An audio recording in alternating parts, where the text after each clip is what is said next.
CM Dhami ने महान कवि पद्म भूषण से अलकृत हरिवंश राय बच्चन जी को पुण्यतिथि पर किया नमन। कहा, आपकी रचनाएं सदैव साहित्य जगत को आलोकित करती रहेंगी। पिपलकोटी में बसेगा मिनी जोशीमठ। राज्य सरकार ने 130 परिवारों को स्थायी तौर पर पुनर्वसित करने का लिया निर्णय। पूर्व विधानसभा सचिव मुकेश सिंघल के खिलाफ होगी विजिलेंस जांच। लगे हैं भर्ती में भ्रष्टाचार के आरोप।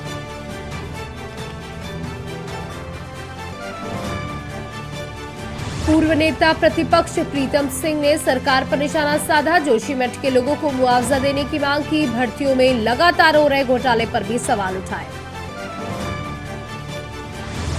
ओएमआर शीट में छेड़छाड़ कर पास हुए अभ्यर्थी हाकिम सिंह केंद्रपाल व राजेश का निकला हाथ। उत्तराखंड में 23 से 26 जनवरी तक प्रदेश में बारिश बर्फबारी का अनुमान। मैदान से लेकर पहाड़ तक पारे में भारी गिरावट दर्ज। आप देख रहे हैं के न्यूज, खबरों का सारथी। नमस्कार, आप देख रहे हैं के न्यूज, जहां मैं हूं आपके साथ सौम्या। खबर उत्तराखंड में आपका स्वागत है। सबसे पहले बात करते हैं देहरादून की, जहां विधायक विकास निधि में बढ़ोतरी करने की तैयारी है।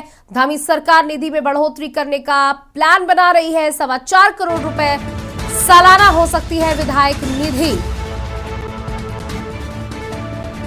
ग्रामीण विकास विभाग कर रहा इसका प्रस्ताव तैयार।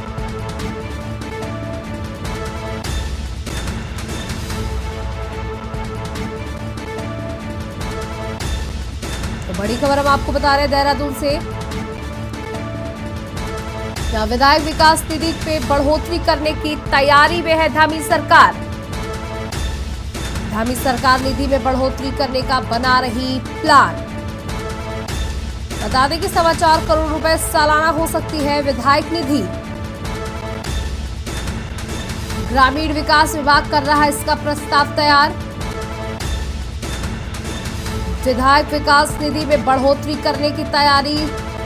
तकरीबन 4.25 करोड़ रुपए सालाना हो सकती है विधायक निधि।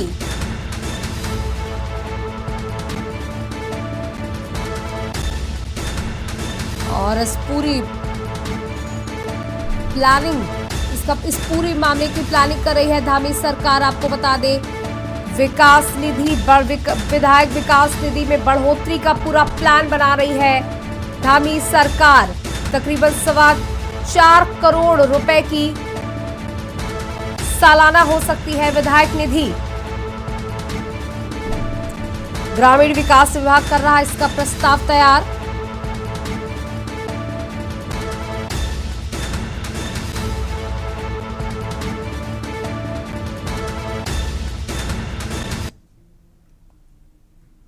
वहीं देहरादून में उत्तराखंड लोक सेवा आयोग ने बड़ा फैसला लिया है। आपको बड़ी खबर बता रहे हैं, जहां उत्तराखंड लोक सेवा आयोग ने बड़ा फैसला लेते हुए 22 जनवरी को होने वाली वन आरक्षी परीक्षा की तिथि बदली है।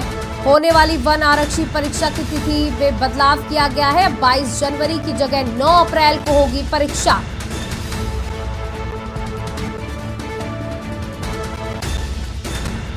देहरादून पूर्व नेता प्रतिपक्ष प्रीतम सिंह ने सरकार पर निशाना साधा है। जोशीमठ और प्रदेश में बढ़ते 22 जनवरी को होने वाली वन आरक्षी परीक्षा तिथि में बदलाव किया जाएगा। आपको बता दें, 22 जनवरी की जगह अब 9 अप्रैल को होगी परीक्षा।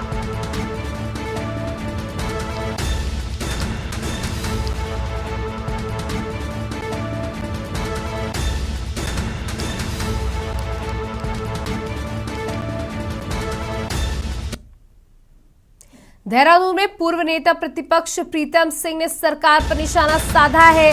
जोशीमठ प्रदेश में बढ़ते भर्ती घोटालों के मुद्दे पर निशाना साधा गया है। जोशीमठ के लोगों को मुआवजा देने की मांग की गई है। भर्तियों में लगातार हो रहे घोटाले पर भी सवाल उठाए गए हैं। आपको बता दें, विपक्ष द्वारा लगातार धामी सरकार को इस पूरे मामले पर घेरा जा रहा है। जहां पूर्व नेता प्रतिपक्ष प्रीतम सिंह ने सरकार पर निशाना साधते हुए बढ़ते भर्ती घोटाले के मुद्दे पर आरोप लगाए हैं। साथ ही जोशीमठ के लोगों को मुआवजा देने की मांग भी की है। पूर्व नेता प्रतिपक्ष ने भर्तियों में लगातार हो रहे घोटाले पर भी कई सवाल उठाए हैं। नेता प्रतिपक्ष प्रीतम सिंह ने जोशीमठ और प्रदेश में बढ़ते भर्ती घोटाले के मुद्दे पर बोले हैं।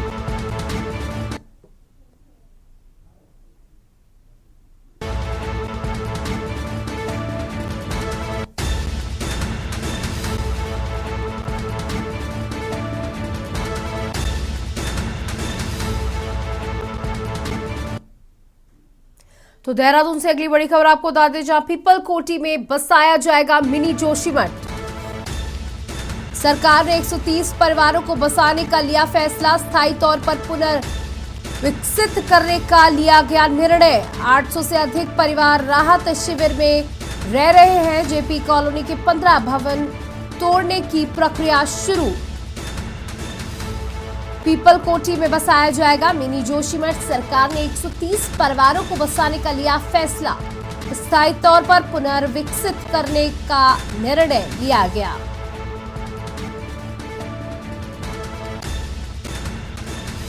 तो पीपल कोटी में बसाया जाएगा मिनी जोशीमठ। सरकार ने 130 परिवारों को बसाने का लिया निर्णय।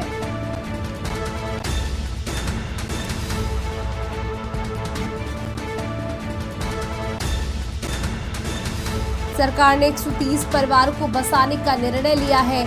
आपको बता दें, पीपल कोटी में मिनी जोशीमठ बसाया जाएगा। स्थायी तौर पर पुनर्विकसित करने का लिया गया है बड़ा फैसला। 800 से अधिक परिवार राहत शिविर में रह रहे हैं। और आपको बता दें, कई भवनों को तोड़ने के आदेश भी आ गए हैं। जेपी कॉलोनी के 15 भवन को तोड़ने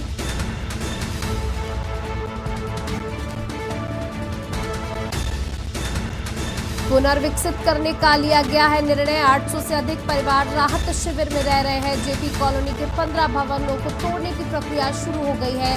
पीपल कोठी में बसाया जाएगा मिनी जोशीमठ। सरकार ने तकरीबन 130 परिवारों को बसाने का फैसला लिया है। स्थायी तौर पर पुनर्विकसित करने का लिया गया है निर्णय।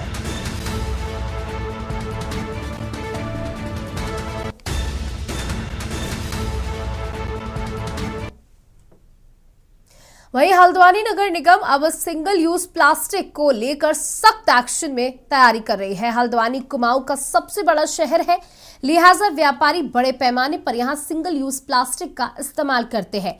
नगर निगम ने अब सभी व्यापारियों को 19 जनवरी तक समय दिया है। मुख्य नगर आयुक्त पंकज उपाध्याय का कहना है कि जिनके पास भी सिंगल यूज प्लास्टिक है वह तत्काल उसे नगर निगम में जमा कर दे। 20 जनवरी के बाद जिस दुकान या प्रतिष्ठान में सिंगल यूज प्लास्टिक मिलेगा या उसका उपयोग करता हुआ पाया जाएगा, उसका चालान किया जाएगा।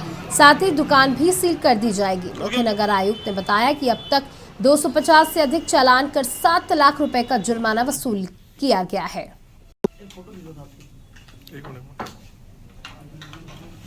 के बीच आज भी 17 तारीख को भी 18 तारीख को भी कोई भी व्यापारी संस्था समूह अवगत हैं कि सिंगल यूज प्लास्टिक भारत सरकार के जीओ से, उत्तराखंड सरकार के जीओ से और माननीय उच्च न्यायालय के आदेशों से प्रतिबंधित है। इसको रोकने के लिए अवेयरनेस, बड़े पैमाने पर अवेयरनेस प्रोग्राम किए गए हैं, पम्पलेट वितरण किए गए, पेपरों में छपाया गया है और अनाउंसमेंट कराया गया है। और बार बार जब छापेमारी की कार्रवाई करते हैं, उसके जो समाचार पत्रों में आते हैं, मीडिया में चलते हैं, सोशल मीडिया में चलते हैं, तो उसके माध्यम से भी लोग अवेयर हैं। लेकिन उसके बाद भी सिंगल यूज प्लास्टिक का भंडारण और उपयोग नगर निगम क्षेत्र में पूरी तरह से अभी तक नहीं रुक पाया है। इसको लेकर के हमने एक आदेश जारी किया है, जिसमें कहा है कि 19 तारीख तक जिसके पास सिंगल यूज प्लास्टिक है वो नगर निगम में स्वेच्छा से जमा कर दे। और जो हमने आदेश में किया है कि जुर्माना अवैध सामग्री भंडारित की जा रही होगी। रुद्रपुर के ट्रांजिट कैंप थाना क्षेत्र में एक अनियंत्रित ट्रक ने बाइक सवार को टक्कर मार दी, जिसने बाइक सवार 3 साल की मासूम बच्ची की हादसे में मौत हो गई। तो वहीं बाइक चला रहे युवक की मामूली चोटें आई हैं। घटना के बाद भीड़ ने चालक को दबोच लिया और उसकी जमकर धुनाई करने के बाद पुलिस के हवाले कर दिया। जनपद रोड की श्री श्याम कॉलोनी फुलसुंगा निवासी शेर सिंह अपनी 3 वर्षीय बेटी तमन्ना को बाइक पर बिठाकर सामान लेने जा रहा था। 3 पानी डैम फुलसुंगा रोड पर अनियंत्रित ट्रक ने बाइक को टक्कर मार दी, जिससे बच्ची छिटक कर सड़क पर जा गिरी और ट्रक से कुचल गई, जिससे उसकी मौत हो गई। हादसे में बच्ची के पिता शेर सिंह को मामूली चोटें आई हैं। मामला था। देखिए, कल शाम हमें सूचना मिली कि फुलसुंगा एरिया जो है ट्रांजिट कैंप थाने का, वहाँ पे एक एक्सीडेंट हुआ है ट्रक और बाइक का। और इसमें एक 3 साल की जो बच्ची है उसकी दुर्घटनावश मृत्यु हो चुकी है और इसके पिताजी जो हैं वो घायल हुए थे। तो इसमें हमने त्वरित कार्रवाई करते हुए मुकदमा पंजीकृत कराया है ट्रांजिट कैंप थाने में और इसमें अग्रिम विधिक कार्रवाई अमल में ला जाएगी। न्यूज खबरों का सारथी। ब्रेक के बाद आपका स्वागत है। बात करते हैं उत्तराखंड को नशा मुक्त करने के लिए पुलिस द्वारा चलाए जा रहे ड्रग्स फ्री देवभूमि अभियान को पौड़ी जनपद में सख्ती से पालन करने के आशा स्वीट श्वेता चौबे ने सभी थाना प्रभारियों को निर्देश दिए, जिसको लेकर जनपद पौड़ी पुलिस द्वारा नशा तस्करों पर लगातार कार्रवाई भी हो रही है। जानकारी देते हुए वरिष्ठ पुलिस अधीक्षक श्वेता चौबे ने बताया कि कोतवाली कोटेद्वार थाना क्षेत्र के अंतर्गत चेकिंग के दौरान एक अभियुक्त कमलेश कंतवाल को लालपुल सुखोरा कोटद्वार के पास से 1 किलो 50 ग्राम अवैध चरस के साथ गिरफ्तार किया गया। बताया गया कि बरामद माल की कुल अंतर्राष्ट्रीय लागत लगभग 20 लाख रुपए है। एसएसपी ने बताया कि अभियुक्त के विरुद्ध एनडीपीएस एक्ट के तहत कोटद्वार थाने में अभियुक्त पंजीकृत कर अभियुक्त को न्यायालय के समक्ष पेश कर वैज्ञानिक कार्रवाई की जा रही है।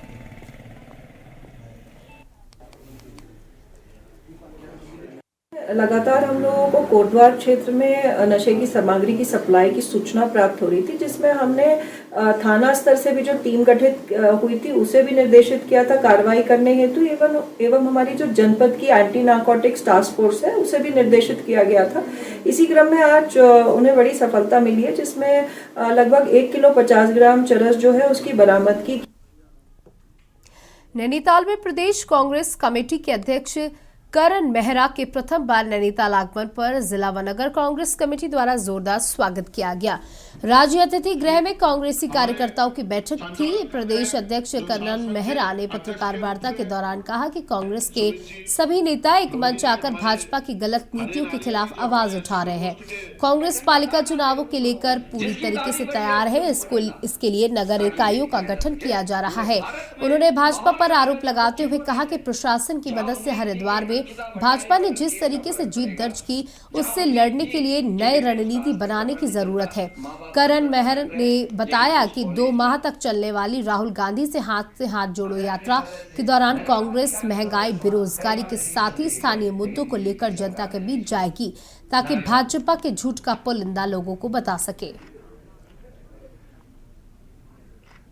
आज हमारे सारे नेता एक मंच पे हैं, सब लोग बीजेपी को घेरने का काम कर रहे हैं और जो जहां है वहां बैठ के बीजेपी गलत नीतियों का विरोध कर रहा है। ये एक पॉजिटिव साइन कांग्रेस के अंदर आया है।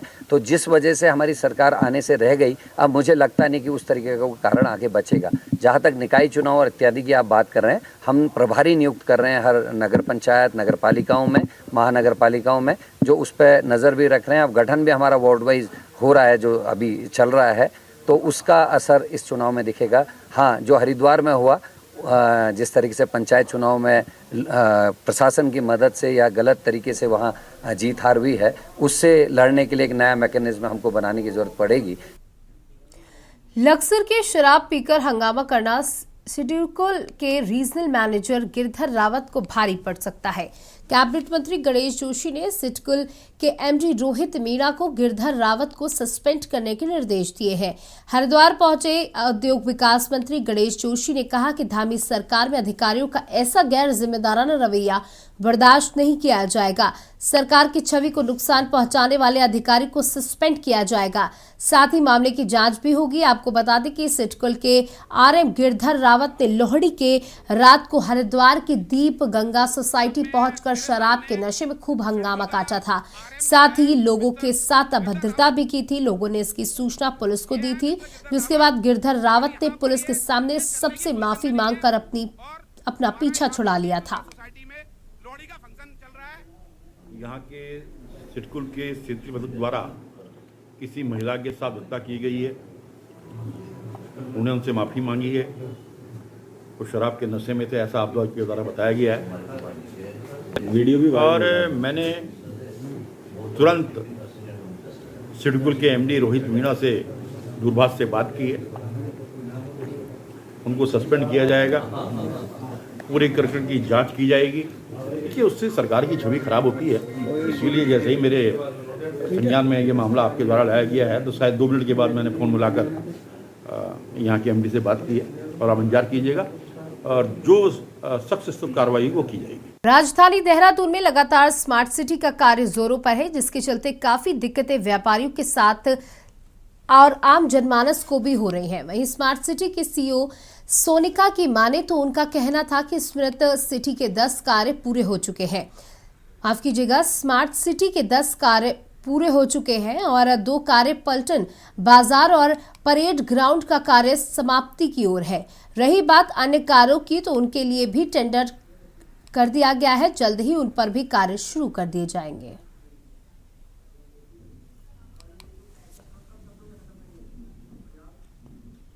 उत्तराखंड देवभूमि में भर्ती घोटाले और परीक्षाओं में हुई धांधली का भंडाफोड़ लगातार धामी सरकार में हो रहा है और साथ ही बड़ी कार्रवाई उन अपराधियों के ऊपर भी हो रही है जो इन गंभीर मामलों में संलिप्त हैं। इस पर हमारा खास पैकेज देखिए।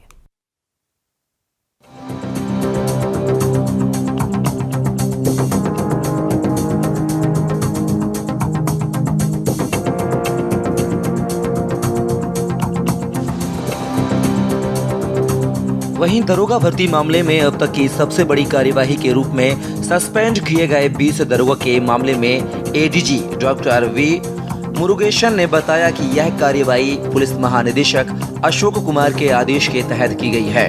आदेश में साफ तौर पर कहा गया है कि जब तक इस मामले की पूरी जांच नहीं हो जाती, संदिग्ध 20 दरोगा निलंबित रहेंगे। ऐसा है ना, इस पे विजिलेंस ने अपनी इन्वेस्टिगेशन आगे बढ़ रही है, तो विजिलेंस की तरफ से जिसमें भी इन्वेस्टिगेशन में जो आने का तथ्य तो रखते हुए डीजी साहब ने ये निर्देश दिए हुए कि इनको इन्वेस्टिगेशन कंप्लीट होने तक निलंबित किया जाए। दारोगा भर्ती मामले पर लगातार सरकार का एक्शन जारी है, तो वहीं बीजेपी का मानना है कि दारोगा भर्ती मामले में पूर्ण रूप से कांग्रेस जिम्मेदार है, क्योंकि उस समय हरीश रावत की सरकार थी और उनके समय पर ही इस तरीके की भर्ती में घोटाला का पर्दाफाश भाजपा की सरकार ने किया है और जल्द ही बीजेपी की सरकार नकल विरोधी कानून प्रदेश में लाने वाली है ताकि युवाओं के भविष्य को अंधकार में न डाला जाए। भले ही हरीश रावत पूरे मामले पर राजनीति कर रहे हों, लेकिन दारोगा भर्ती मामले पर कांग्रेस की सरकार पूर्ण रूप से लिप्त है। बिल्कुल, देखिए निश्चित रूप से जो इस प्रकार का ये जो दरोगा भर्ती जो ये घोटाला सामने आया है, बिल्कुल कांग्रेस के समय में ये जो इस प्रकार से जो ये भर्ती घोटाला हुआ है, इसका आज पटाक्षेप हुआ है उस समय की, क्योंकि कांग्रेस की जो सरकारें रही हैं हमेशा से ही कई घोटालों में अगर इनके घोटाले अगर उजागर हो रहे हैं तो आज के समय में हो रहे हैं, क्योंकि हमारी सरकार जो है पारदर्शिता के साथ काम कर रही है। हमारी सरकार ने किया, माननीय मुख्यमंत्री श्री पुष्कर सिंह धामी जी ने लगातार जो नकल विरोधी जो कानून है वो सख्त कानून लाने जा रहे हैं ताकि इस प्रकार की घटना दोबारा न हो। वहीं दरोगा भर्ती मामले पर पूर्व मुख्यमंत्री हरीश रावत ने लगातार भर्तियों में हो रहे घोटाले को लेकर गांधी पार्क में कई शीर्ष नेताओं के साथ मौन व्रत भी रखा। उनका मानना है कि अगर कहीं पर भी हमारे समय पर घोटाला हुआ है तो उस घोटाले में जो भी लिप्त है उनके खिलाफ कार्यवाही होनी चाहिए, क्योंकि यह बेहद गंभीर और तकलीफ देने वाला मामला है। कोई भी घोटाला हो और घोटालों की तह तक जाइए, जो भी उसमें सम्मिलित हैं उन सबको दंडित करिए। और बड़े दुख की बात यह है कि पंतनगर विश्वविद्यालय जो अंतर्राष्ट्रीय स्तर का विश्वविद्यालय है, उसके अंदर उसके डीन इस घोटाले में सम्मिलित बताए जा रहे हैं। बड़ी तकलीफदेह बात है। यूके SSS भर्ती घोटाले में चर्चित नाम हाकम सिंह का आने के बाद से जब एसटीएफ ने हाकम सिंह से पूछताछ की तो इस मामले का खुलासा हुआ था। अब तक सोशल मीडिया में हाकम सिंह के साथ 2 नवचयनित दरोगा के फोटो आने से शक और गहरा गया था। तभी से लेकर लगातार एसटीएफ इस मामले को खंगालने में लगी थी। जब सोशल मीडिया में अकाउंट खंगाले गए तो उनके पोस्ट से जांच एजेंसियों को 7 साल पहले हुई दरोगा भर्ती में घपले के सुराग हाथ लगे हैं। जांच आगे बढ़ती तो घपला परत दर परत खुल ही जाता। अब इस मामले में 20 दरोगा को निलंबित कर दिया गया है, तो वहीं 12 के खिलाफ मुकदमा भी दर्ज किया गया है। लेकिन सूत्र यह बताते हैं कि जल्द ही 30 अन्य लिप्त लोगों के खिलाफ भी बड़ी कार्यवाही विभाग द्वारा की जाएगी। देहरादून से राजेश वर्मा की रिपोर्ट।